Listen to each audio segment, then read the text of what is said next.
Сәлеметсіздер ме, құрметті өнер сүйер қауым. Менің атым Оркен. Мен өзім домбырашымын, орындаушымын. Павлодар қаласының музыкалық колледжін тамамдап, және де Құрманғазы атындағы Қазақ ұлттық консерваториясының түлегімін. Қазіргі таңда Павлодар қаласындағы біздің музыкалық колледжінде сабақ беремін. Енді мен сіздерге сабақ сайын жаңа күй үйретіп, оны қалай меңгеру керек екенін түсіндіріп айтып өтемін. Енді сіздерге домбыраның құрылысы туралы айтып кетсем. Домбыра біздің қазақ халқымыздың дәстүрлі аспабы, қасиетті біздің қара домбырамыз. Нағыз қазақ емес, нағыз қазақ домбыра демекші. Әр үйде, әр шаңырақта домбыра болу міндетті деп ойлаймын. Енді профессионалды түрде ойнамаса да, бірақ біздің дәстүрлі аспабымыз бен музыкамызды білу шарт деп түсінемін. Енді сіздерге домбыраның құрылысы туралы айтып кетсем. Домбыраның құрылысы. Мынау бізде домбыраның басы. Домбыраның басында екі құлағы бар. Домбыраның мойны. Домбыраның мойнында 19 пернесі бар. Домбыраның беті және домбыраның шанағы. Домбыраның шанағы 5, 7, 9, 11 шанақтан тұрады. Мынау домбыраның беті, домбыраның бет қақпағы. Осы бет қақпағында біз төмен және жоғары қағыстарды ойнаймыз. Домбыраның түймесі. Домбыраның түймесіне біз екі шекті тағып, оны үлкен тиекке кигізіп, және де кіші тиекке тағып, құлақтарына кигіземіз. Сол арқылы біз домбыраның бұрауын келтіреміз. Домбырада екі бұрау бар, ол оң бұрау және теріс бұрау. Қазіргі кезде менде оң бұрау тұр. Енді және де бұл бізде домбыраның ойығы. Енді домбыраның отырысы туралы айтып кетсем, қалай домбыраны дұрыс ұстау керек, дұрыс отыру керек. Міндетті түрде орындықтың шетіне отырамыз, және де сол аяғымызды сәл алдыға қарай шығарып қоямыз да, оң аяғымызды сол аяғының үстіне қоямыз. Домбыраны ұстамас бұрын арқаны тік ұстап үйрену керек. Көбі домбыраны ұстаған кезде, көбі домбыраға лайықтанып, иықтарын түсіріп тастайды. Ол қате болып саналады, себебі ертең сіздердің арқаңыз ауырып, беліңіз ауыра бастайды. Міндетті түрде арқамызды тік ұстаймыз. Домбыраны тік ұстағаннан кейін, осы домбыраны осы оң аяғымыздың үстінен қойып, егер сіз солақай болсаңыз, ендеше сізге сол аяққа қою керек. Қазіргі кезде оң аяққа қоямыз да, оң қолымызды домбыраның, то есть не үстіне, былай ұстаймыз міне. Осылай ұстау керек домбыраны, және де сол қолымызды домбыраның бас бармақ дейміз. Бас бармақты біз домбыраның үстіңгі жағына, мойының үстіңгі жағына, және қалған 4 саусағымыздың мойынның төменгі жағында болады. Енді бізде домбырада қағыстар деген болады. Штрихи дейміз, е? Штрихи қағыстар, оны біз төмен және жоғары қағыс болады. Төмен біз сұқ саусақпен аламыз, жоғары біз бас бармақпен. Төмен және жоғары қағыстар. Енді бүгінгі біздің күйіміз, ол халық күйі кеңес.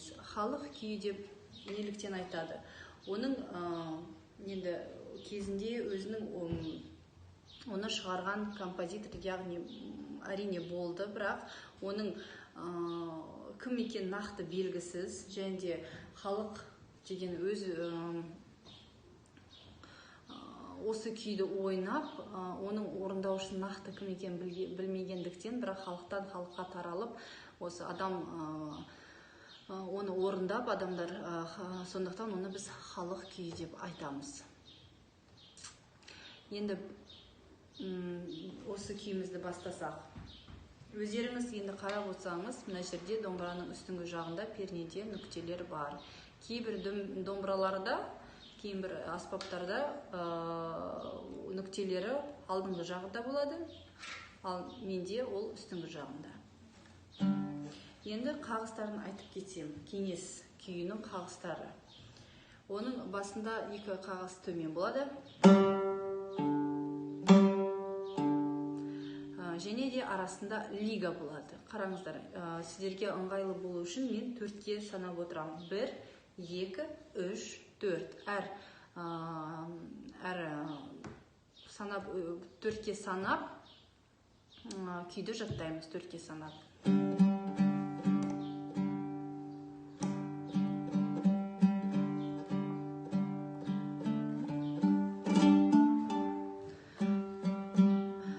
Қараңыздар, 1, 2, 3, 4, 5-ші пернеге, үстіңгі шекке біз бас бармақты қоямыз.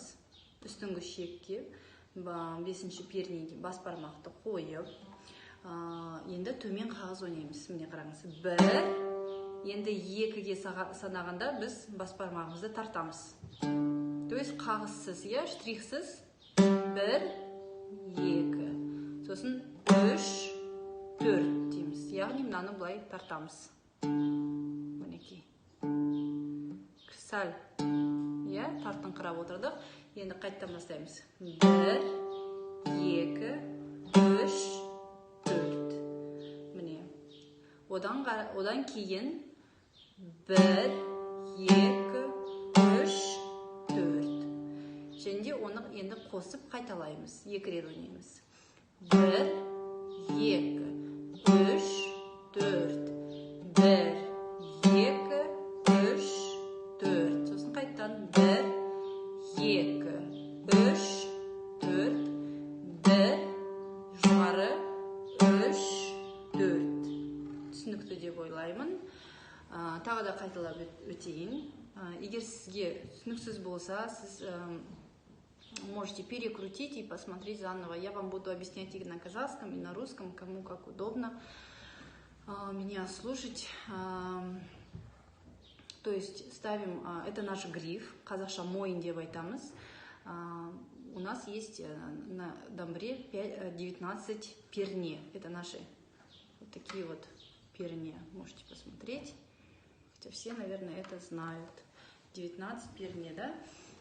Теперь ставим на 5-ю точку, на 5-й перне, вернее, ставим бас-бармак, большой палец, и играем сперва вниз, потом лига, немножко тянем, да? Вниз, лига, 3, лига, потом 1, 2, 3, 4, и обратно, 1, 2, 3, 4, 1, 2, 3, 4. Вот, это у нас было вступление. Теперь начинаем главную тему.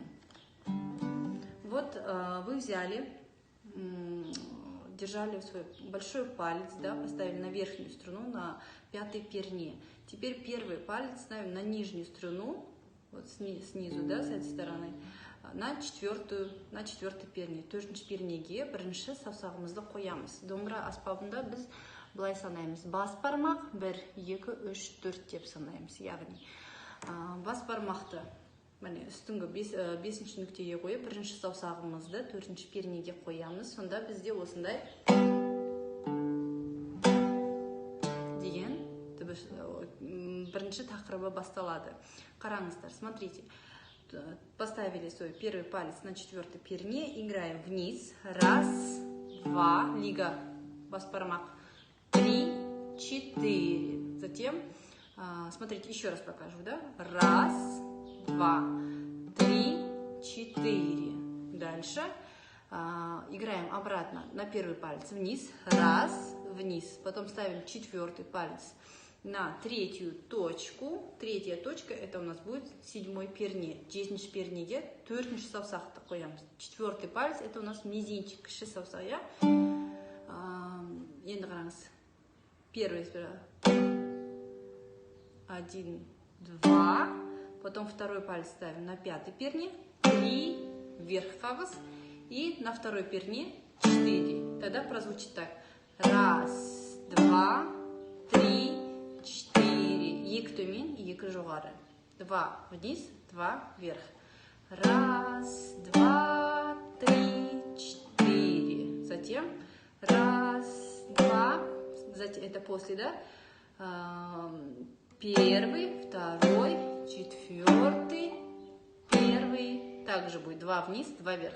1, 2, 3, 4. 1, 2, 3, 4. Вот. Это у нас была первая тема, да? Еще раз сейчас сыграем полную картину вместе с вступлением. 1.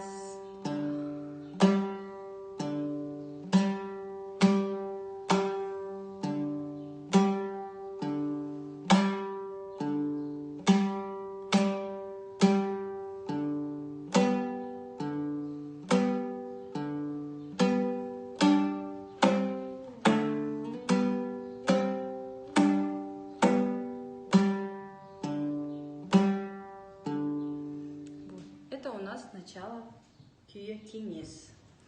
На следующем, втором уроке я продолжу. Спасибо за внимание. Сіздерге көптен көп рахмет.